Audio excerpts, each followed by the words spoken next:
Bapak, Ibu, saudara-saudari sekalian yang terkasih di dalam Tuhan.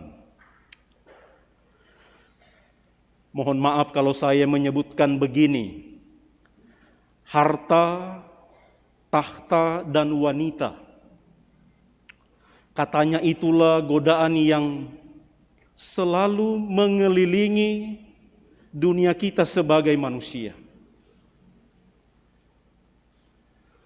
Dan karena besarnya godaan ini, banyak orang yang katanya jatuh karena godaan ini. Kita membaca berita, kita mendengar kisah, kita mendengarkan pengalaman sahabat teman kita, lalu menyebutkan inilah penyebabnya mereka jatuh. Ibu bapak saudara-saudari sekalian yang terkasih, apapun namanya, harta, tahta, wanita, kita manusia memang hidup di dalam lingkaran, di dalam lingkungan godaan-godaan, cobaan-cobaan yang membuat kita bisa jauh dari iman, harapan, dan kasih kita. Dan karena itulah kalau kita sungguh menyadari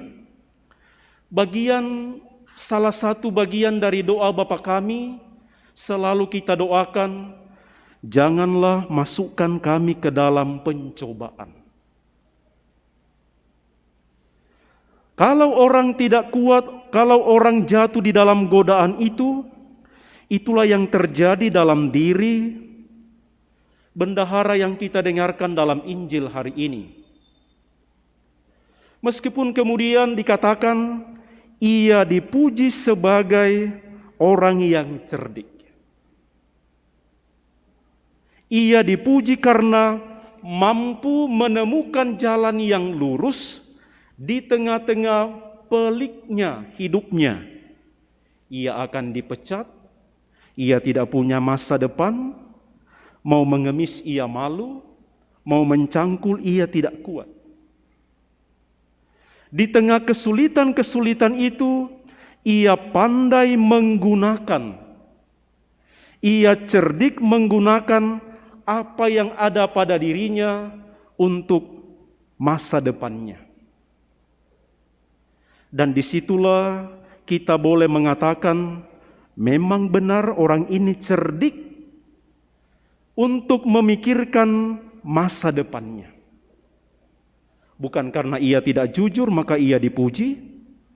Bukan karena ia menjadi bendahara yang menghambur-hamburkan harta tuannya maka ia dipuji. Tetapi semua penafsir dan pembaca kitab suci mengatakan mendapat pujian bendahara ini karena cerdik menemukan apa yang terbaik untuk masa depannya.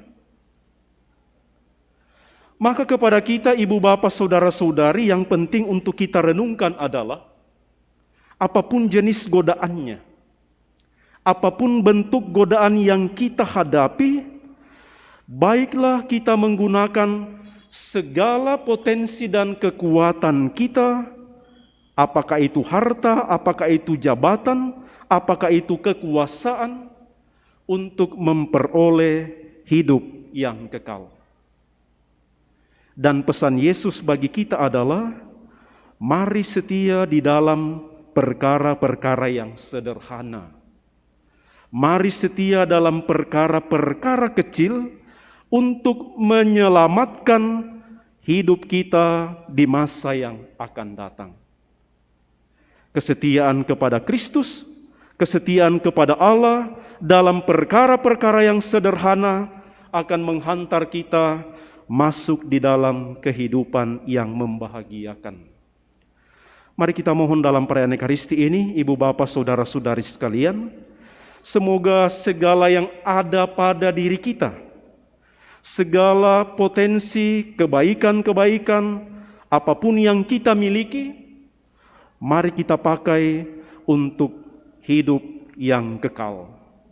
Mari kita menggunakannya sebagai jaminan kita untuk memperoleh hidup abadi. Dan nasihat itu disampaikan dalam bacaan pertama.